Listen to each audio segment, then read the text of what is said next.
What screams I was emotional abused as a child? Story 1. They don't ask for anything, not even comfort. They learned the only way to be loved was to be small, non-demanding. Answer. I had a really sweet coworker who basically took me under her wing and helped me in so many ways. I would walk home from work every day, and when she found out we were in neighboring neighborhoods, one day she said, "Well, let's get you home. I would love to keep talking." And she continued to do simple phrases like that until one day I just automatically walked with her to her car. I love that angel on earth. I really needed a friend, and she stepped up and loved the little me who needed healing and made me feel seen and cared for. Story 2. I was emotionally abused as a child. Low self-esteem, inability to stand up for yourself, assuming everyone dislikes you, severe social anxiety, needing lots of reassurance, and being so observant to the point where other people are shocked by what you pick up on. Answer. I already knew about my low self-esteem I used to have, and I'm working on standing up for myself more, and both are showing great results. As well as assuming everyone doesn't like me, I'm working on ignoring those feelings. As for social anxiety, I have that, but I wouldn't say it's severe. I more so don't speak unless spoken to. Reassurance is something I feel I need a lot of, but I don't even ask for it. But thinking about it, I do end a lot of my sentences by saying, right? Now for the being so observant part, holy crap, that explains why I pick up on any small detail about a person, both physically and how they interact with me. I thought I just had a knack for being hypervigilant. Story 3. Overexplaining. It's almost always a trauma response to abuse because you've had people that were going to physically harm you if your explanation wasn't thorough enough or didn't satisfy them. Answer. Or that you were always faulted no matter what, so you overexplain to get a watertight story. Like if you say, "I don't want to talk about it now," they spin it around and say, "So you don't want to talk about anything? Why are you always stonewalling me so you find yourself speaking like a lawyer? I don't want to talk about this specific subject until tomorrow. I need some space, but we can talk about other things now." Story 4. As soon as a car pulls into the driveway, immediately start a frantic cleaning or trying to look busy.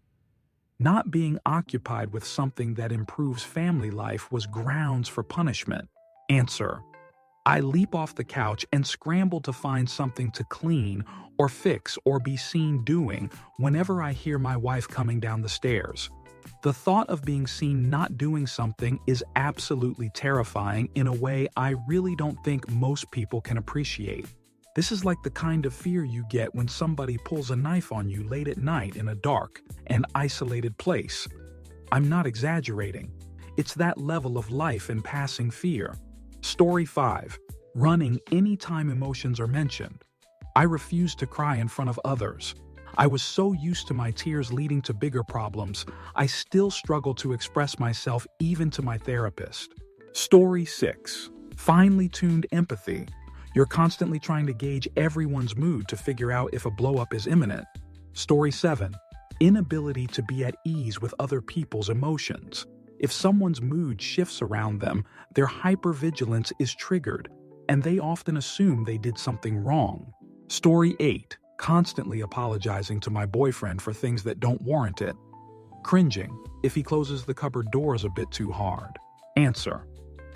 While I wasn't emotionally abused, I did grow up in a pretty turbulent household as a kid. It took its toll on me mentally, which only really came to light in my 20s. A thing I saw recently is that some people are constantly asking those they care about, partners, siblings, children, etc., if they are okay. This stems from not being okay a lot themselves, as well as seeing grown-ups around you not really being okay as well. It hit me like a ton of bricks, as I always do that, and I never really thought about it. Story 9. It tends to come in extremes, never opens up or opens up to near strangers. High emotional control empathy, or little to no emotional control empathy. Very mature or very immature. Story 10. Constant apologizing. As an abused kid, you learn that your entire existence is a problem, so everything you do needs apologizing for. I'm 31 and still doing it. Story 11. Inability to handle conflict well. Depending on the trauma and the coping, they might be too angry or too people-pleasing or too avoidant. But when people categorically fail at conflict, it's usually a bad sign. Answer. Unfortunately, it's also hard to tell because in my experience, the very privileged just can't be bothered with conflict either though.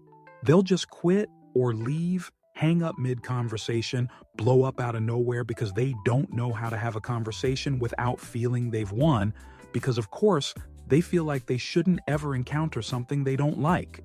Story 12. 1. Struggling to state your opinion because your input was automatically incorrect. 2. How defensive they get over small items. 3. Double-triple checking instructions. 4. Inability to define specific emotions because you were only allowed to feel what they told you to. 5. Cherry-picking words. Answer. Number 5 goes hard. I took a ton of English courses when I was younger, and I speak right very well. Growing up, when anyone would comment on it, I'd say I want to make sure that nobody can ever misinterpret what I'm saying. I need not just the right definition for every word, but the right connotation and tone. And somehow it never clicked until this last year that that's another trauma thing. Preemptively preparing for someone to twist your words against you or willfully misinterpret you to justify something awful, trying to avoid arguments and escalations. Story 13. Not being able to handle other people getting upset. Parents who are emotionally abusive are often emotionally unpredictable as well, and negative emotions like anger often meant impending abuse. So, the child or adult child tries to diffuse situations where people are upset or angry as a method of self-preservation, even though they are no longer in emotional danger, often using the same strategies they developed with their parents as a kid. The problem is that people are entitled to their emotions and should be able to express them in non-violent ways. And when the techniques inevitably fail, the person starts to panic, basically getting triggered by people expressing strong, mainly negative emotions, and becoming so overwhelmed they either go into fight, flight, fawn, or freeze. Story 14. Being stone-faced and shy around strangers, but also immediately telling them everything about your life on a TMI level if given a shred of attention. Story 15. Being completely unable to get close friends or partners. After a certain stage, they get blocked out. Or I just react with extreme depressive and anxiety episodes. Story 16. 1. Constantly apologizing for everything to people or inanimate objects. 2. Overthinking over analyzing every little thing. Did I say the wrong thing? Is so-and-so upset with me? Did I do the right thing? I should have? Etc., etc. 3. Feeling shame about everything. So much shame, even when it's not necessary. 4. Inability to set and maintain healthy boundaries. Story 17. Trying to prove your worth, even if you don't have to, even if it's ridiculous small things. Like my husband and I have been together for 12 years. On my days off, I still keep a dry erase board and write down everything productive I've done all day. I guess the idea is that he sees him worth keeping around? Lol. I don't even know at this point. He is amazing and doesn't even look at it, obviously. But trauma does you in for life, you know? Lol. Story 18. Not sure if it's been said, but assuming no one in the room actually wants you there. It can come across as being quiet, reserved, a people pleaser, needing to be the funny girl guy, overexplain yourself, or constantly apologizing. Story 19. Taking a long time to ask someone about something because you're scared of how they'll respond, so you take multiple steps to mentally prepare yourself to ask them and for how they'll respond. It's an instinct almost, seeing a dilemma and needing to talk to someone about it. You find yourself still sitting there, patiently relaying every outcome in your head, practicing how you say it, trying not to psych yourself out, checking to see where the person is if they're alone or around others. You're aware that there's nothing wrong in the question, and it's likely a 99.9% chance of them responding like an emotionally balanced person. It's the 0.01% chance of them reacting badly that makes you remain sitting for a while. And then, when you do ask, it feels like you're watching a wild animal. You don't move. You either keep eye contact or look at an entirely different part of the room, holding your breath. Story 20. Feeling lost in adulthood. Feeling like the perpetual outsider. Not having plans for the future because you never imagined you'd make it this far. Story 21.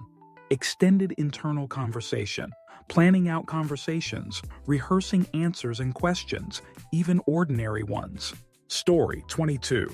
Coldness and the issues with empathy.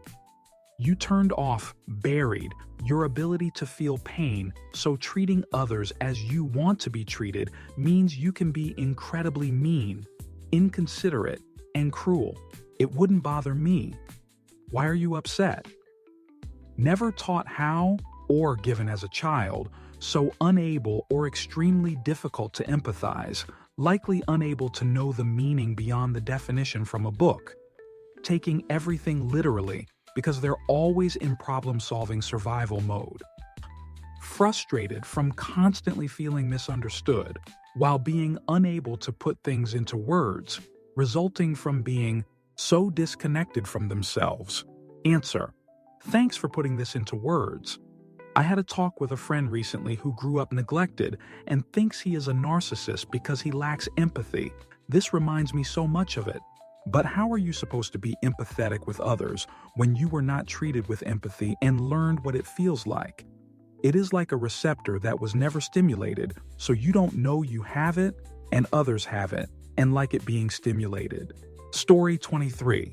Refusing to accept help from anyone because when they were growing up, help came with strings attached. Story 24.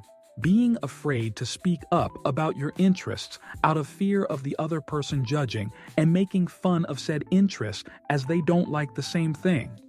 My dad did this to me since I was 3, and he now wonders why I don't tell him anything. Story 25. Being unable to properly wear headphones, earbuds, headphones, gaming headset, always off one ear. Gotta be able to hear if anyone is coming or if they call your name or say something to you offhand, because if they have to repeat themselves, you're in trouble. Story 26. Hypervigilance. I am constantly scanning and reading the room for shifts in tone, cadence, and body language. It's exhausting. Story 27. When someone shows an ounce of care about your well-being or emotions, one of two things happens. Option A. Fast-talking verbal diarrhea because you're so happy someone finally asked how you are, but you have to get it out fast in case you lose their attention. Option B. Completely shutting down because you're scared it's a trap. Story 28. Distrust. Most things can be boiled down to a complete loss of trust in anything and anyone. And quick to react to it, it gets completely stolen from your soul and other people just seem like they would believe that fairies and Care Bears are real. A twisted reality? Or are others? And that is the huge problem. For me, story 29. Always waiting for the other shoe to drop. Never being able to fully relax and enjoy anything good that happens because it never lasts. My mom is amazing, but my dad ruined everything he could, still does. Story 30. Not trusting people. You never know what words will be weaponized against you. You guard everything you say. Story 31. Stamping down all emotions and insisting that everything is fine, with a cheerful voice and smile, and being very deferential to others. I just found as a child that showing emotion got me nowhere, so I just said everything was fine so I could move on. My emotional needs weren't going to be met, so why dwell on them? Being deferential just means that if anyone asks what I want, where do I want to eat, what movie do I want to watch, and so on, I'm generally pretty content to just let them pick and will find something to like in their choice. Voicing my own wants and getting shot down just isn't worth it to me. I've gotten therapy and am doing a lot better with this. Story 32. You rock back and forth when seated. Emotionally abused children do this to self-soothe, and it does usually carry over into adulthood. Story 33. Insane levels of social anxiety. I was an only child to divorced parents. My primary parent wasn't present emotionally, and my weekend parent held me to unachievable standards. My husband and I went out for lunch with his friend and his friend's partner. My husband and his friend went to get beers, so I was alone with his friend's partner. I tried to make it less awkward with small talk, but I literally went beet red, started sweating profusely, and started stuttering. I ended up profusely apologizing for having such severe social anxiety and for being so horribly awkward. She's an angel on earth, so she was very kind and understanding, thankfully. But that kind of social situation is genuinely excruciatingly painful without physical pain. I've learned to be upfront to people about the fact I absolutely suck at social situations, so they don't think I'm stuck up or standoffish.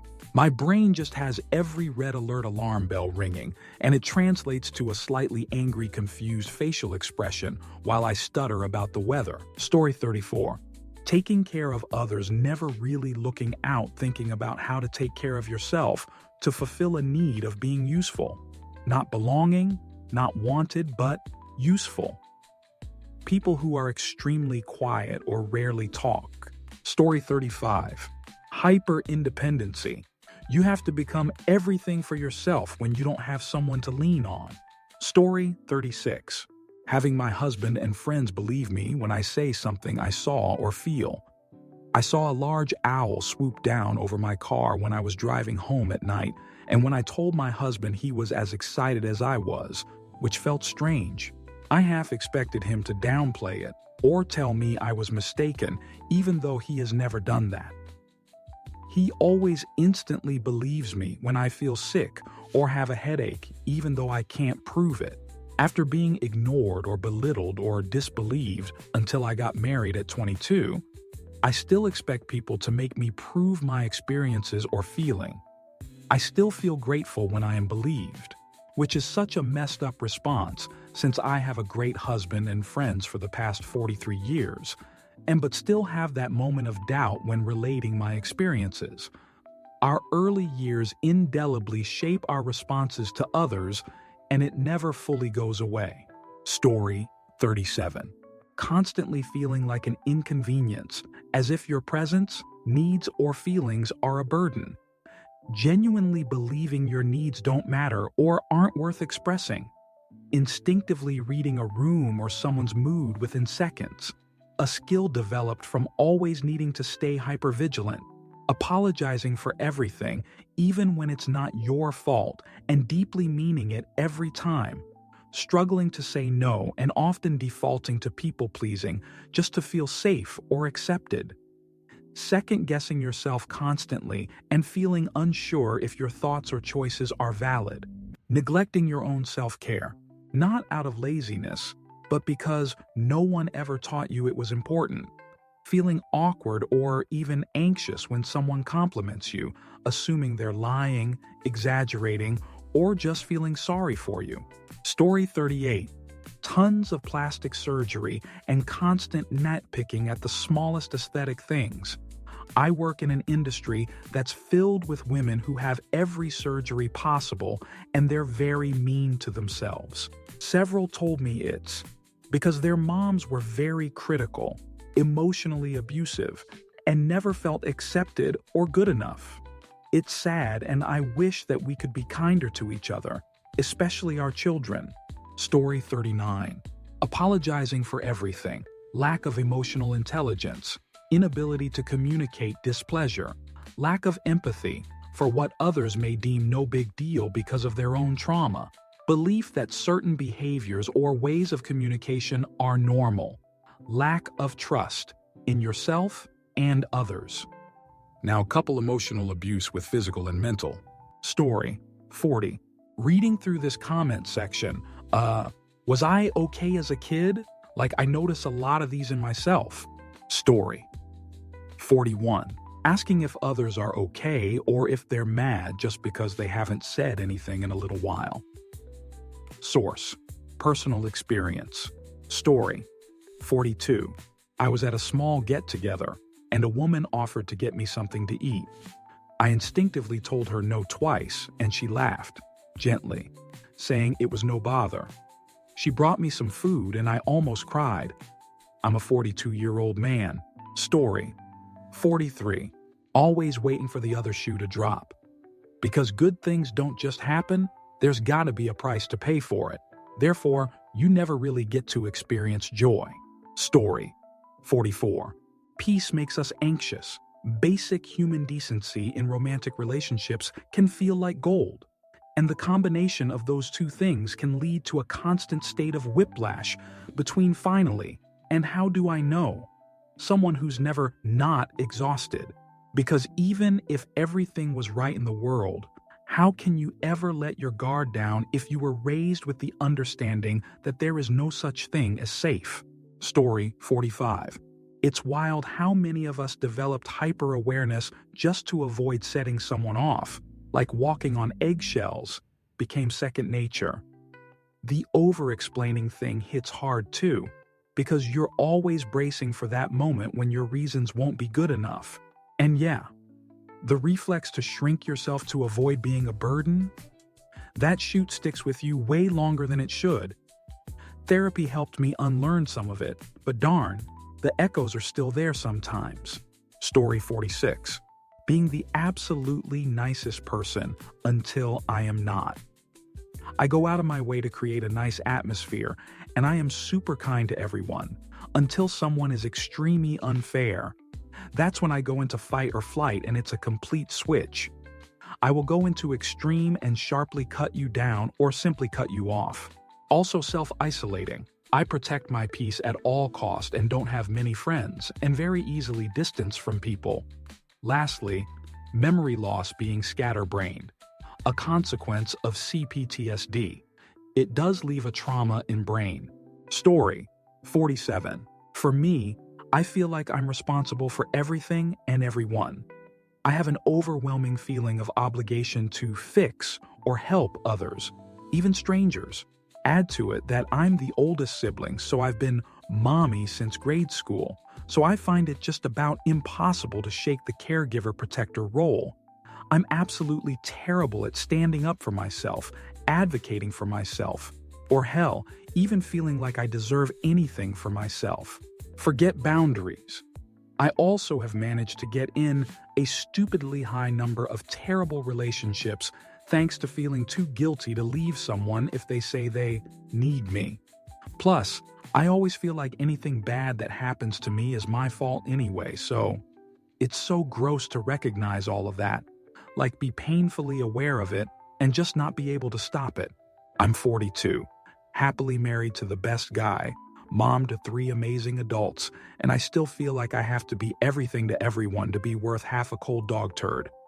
I'm exhausted and wore out, truthfully. Story 48. Over-apologizing because you were always expected to attend to their emotions, but your own weren't considered important. Story 49. Being always prepared for anything. They always have band-aids, pain meds, spare clothing, water, food, a hair tie, nail file, power bank. Story 50. I give up, give in immediately. Times when there's a meeting about a problem, even when I know who they are really addressing, I still think it's me. My wife has to work now when for 20-some odd years she worked part-time while I kept house. When the kids came along, I took care of getting them after school. I got to work around 6 so I could get them. Did homework, showers, dinner, laundry. The kids are older now. When my wife bullies me, I just let her.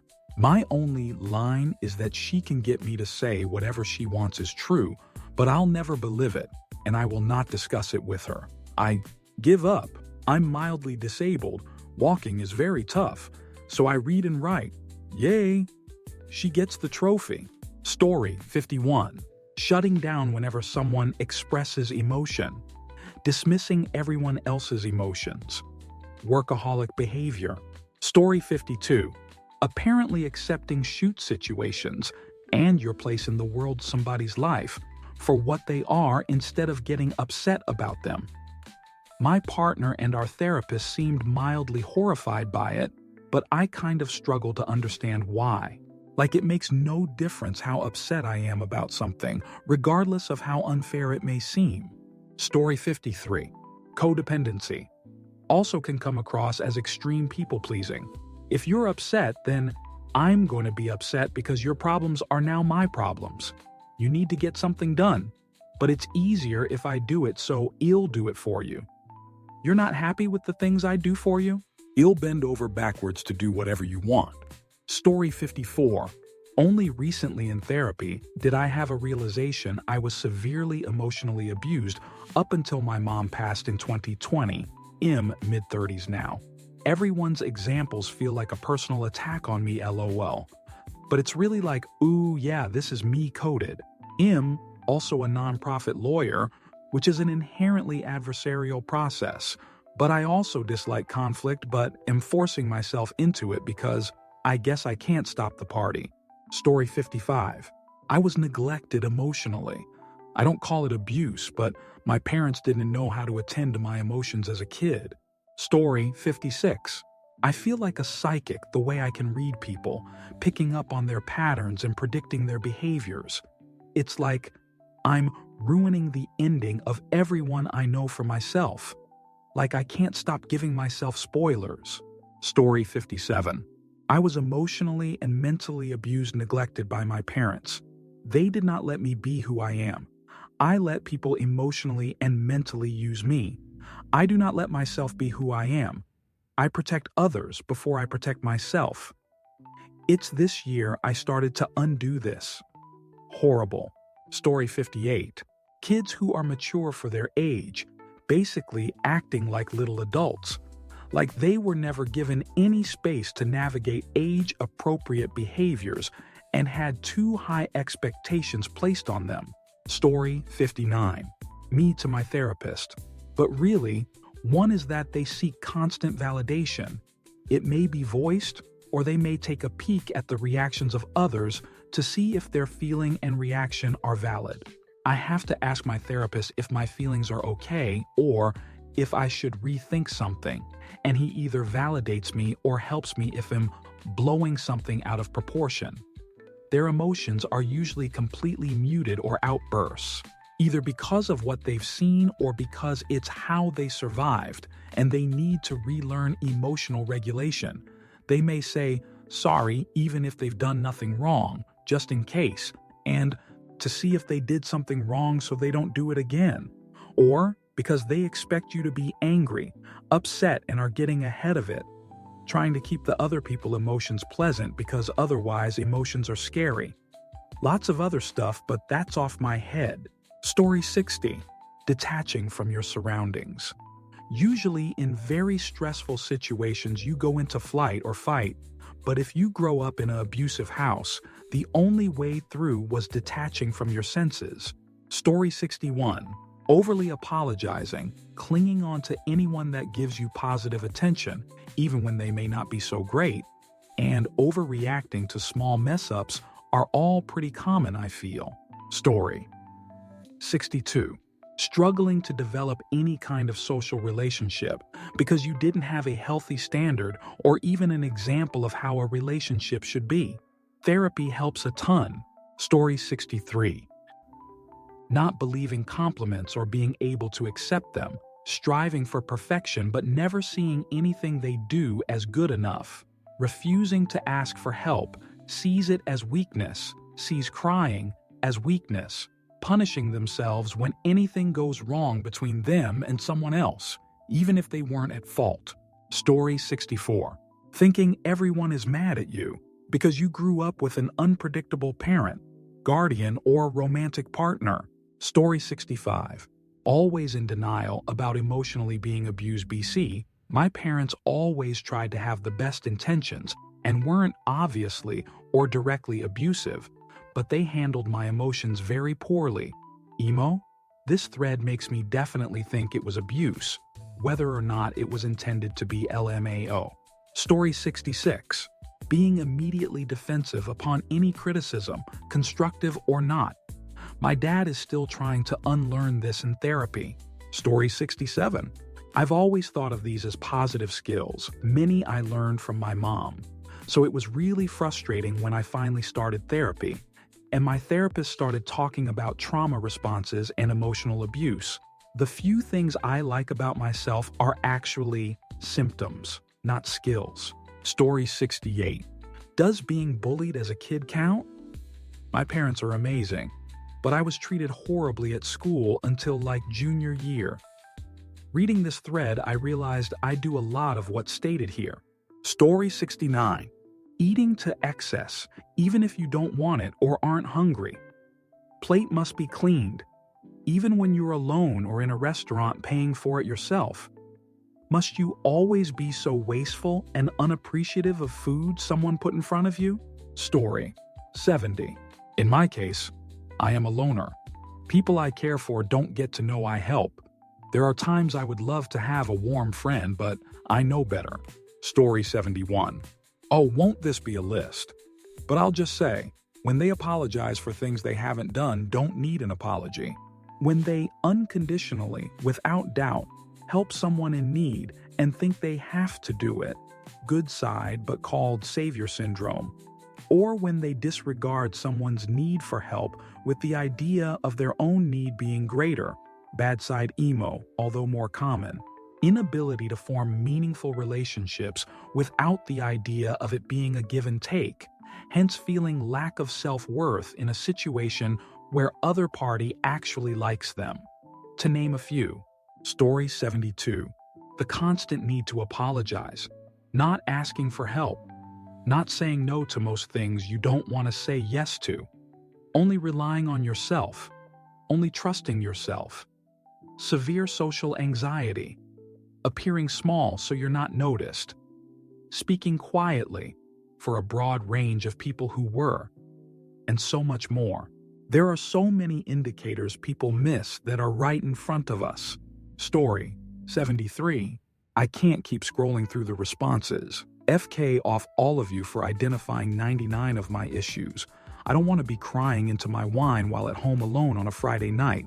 I don't go out anymore because it's safer to be at home alone with my dogs. And now you have ruined it. Story 74. The way one opens and closes doors. Turn the knob, open, step through quietly. Turn other side of knob, close, slowly release. We don't want to draw attention to ourselves or disturb anyone. Regular people often just push the door closed, making noise. Story 75. Well, in therapy today, I learned feeling like any romantic partner has to anticipate my needs and feelings because I do it for them is a trauma response from being emotionally neglected. Story 76. One more I just remembered. Maladaptive daydreaming. I've spent my whole life imagining that I was a completely different person, making up scenarios and lying in bed for months, living in my head as someone else. Only ADHD meds finally fixed it, and for the past 1.5 years, I've actually been able to live my own life. Story 77. Sadly, emotionally abusing your child. Quite a lot of abusive parents are abusive because they parents were and they don't know another style of parenting. Story 78. Being an intensely protective parenting and viewing things as an attempted kidnapping that aren't. Reflect on those OMG kidnappers are at Target Facebook posts. The man walked down 2 of the same aisles we walked down. Story 79. I was driving with a coworker in my car and I hit a speed bump a little too fast. When the car bounced, she yelled, "I'm sorry." She had grown up in a terribly abusive home. Story 80. I get uncomfortable if my partner is doing a task and I'm not doing anything. I may do 90 of the housework, but the moment he goes to take out the trash or put dishes into the dishwasher, I hop to attention and either tell him he doesn't have to do that or find something else to do at the same time. Story 81. Not being able to have boundaries. Not being able to accept help. Anticipating why people are mad at you even when they haven't communicated they're mad. Story 82. Being too much of a people pleaser. Being overly helpful or apologetic. Worried about disappointing people, etc. Story 83. Reading this thread has made me realize a lot of my traits are stemmed from the abuse I experienced. I have some more comments to read and some more self-realizations to figure out. Story 84. Shrinking inside of yourself as much as possible. Apologizing for the smallest of inconveniences. Never showing emotion and always being a good little soldier because it's just going to be used against you anyways, and emotions are weak. Story 85. Being promiscuous. Children who are sexualized or molested by a family member, especially a close family member, are taught that intimacy exploitation is the same thing as love. Story 86. Being able to tell what mood someone is in by their footsteps and body language. Looking for subtle shifts in body language and overanalyzing them. Story 87. Hypervigilance and catastrophizing interpretation of other people's emotions. The slightest shift in demeanor or mood setting off the alarm bells that the person is angry with you. Story 88. Always being distrustful. Shoot can hit the fan anytime in any way, and you won't see it coming. Hiding your feelings to the point where they are hidden from yourself. Story 89. Being incredibly sensitive to the moods of those around you. Becoming very anxious if anyone else seems upset quiet. Trying to fix everyone else's moods. Story 90. Always questioning why someone is being nice to you. Are they just being nice? Are they trying to manipulate me? Story 91. Picking up on the hidden meanings people have when they talk. Only sometimes there aren't any, and you pick up on them anyway. Or did they? No? Maybe? Yes, definitely? Wait, no? Also, overthinking everything. Story 92. Hyperindependence, but I'm currently experiencing one step further, where when I do ask for help, I feel like I'm going to explode if I don't receive it. Like, hey, I'm finally asking for help. For once I'm reaching out, what do you mean I'm not receiving it right here, right now? Which leads to the feeling of being right about my hyperindependence, like it's proof that I can't rely on anybody. Anyway, I'm starting therapy again soon. I'm talking to a new therapist next week. Story 93. I notice every shift in tone, every pause, every difference. It's always worst-case scenario thinking. Story 94. Fudge, a lot of these rang so near my heart. Never truly accepted it, but now I know. I was so emotionally abused as a freaking kid. Thanks, Ma. Story 95. Getting triggered from loud noises when I was living with my ex. We had a house, and sometimes people are cursing at themselves because they can't find a thing, or murmuring in an angry voice at themselves because something went wrong. Even when he was in the first floor and I was asleep in the second, it triggered me so hard it woke me up because I was afraid I did something that made him angry at me. Same with my BF now. He is working in his workroom and something isn't working out.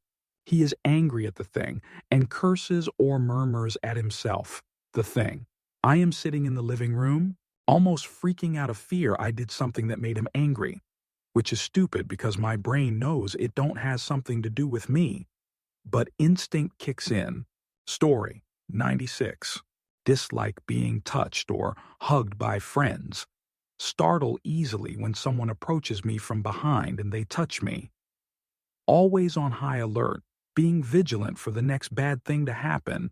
Not good at small talk or starting a casual conversation. Story 97.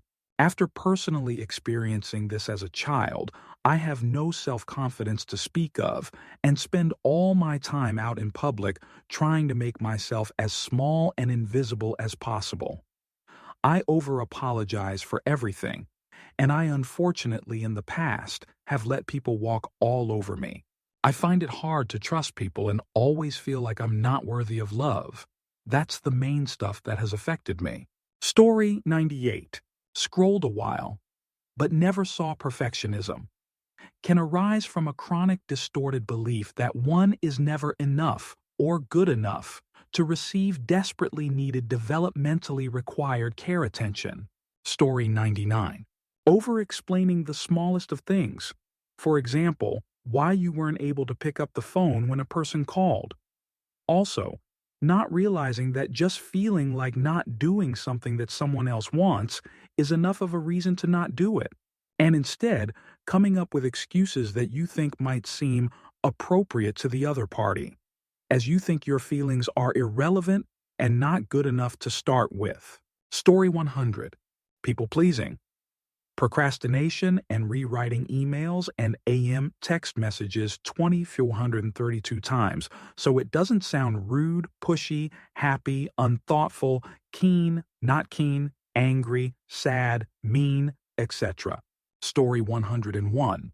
Inability to panic at actual catastrophic events, but high anxiety over mundane events. I.e., a family member pulling into my drive would cause me severe anxiety. However, a house burning down or getting hit with a tornado gets a meh. I was 16, and house almost burned down. I was home alone with my brother and knew I was going to get in trouble for this. 100 not my fault, but was 1,000 down, 1,000 blamed. I should have lost it as a 16-year-old girl who had just lost everything she owned. Clothes, books, fish tanks, posters, souvenirs, etc. However, I had zero woo emotions. Story 102. Pushing people away even though you love them. Also, asking for anyone's help feels like metaphorically groveling on the floor in front of them. I'd rather die. Story 103. Sometimes people end up in crappy friendships or romantic relationships because the other person was nicer to them than their own family was. Story 104. Being over-observant of people's tone and assuming they're mad at you if it's slightly off. Also assuming everyone dislike you. Story 105. Feeling like setting boundaries is an act of betrayal, like silence isn't safe. Also, hypervigilance, dark humor, needing external validation to feel like emotions are real or that I'm real, constantly people-pleasing and trying to prove I deserve to exist. Story 106. Writing out a whole post and then deleting it because it doesn't matter and the feeling that no one will see it listen anyways. Wanting to participate but won't because of the fear of being ignored or rejected. Sorry, it just took 3 times to write this post. Story 107. Being highly sensitive and affected by others' emotions. Being labeled very perceptive or empathic as a child. Ignoring your own wants and needs for the sake of others most of the time. Difficulty identifying your own personal emotions. Being very complimentary or fawning over people while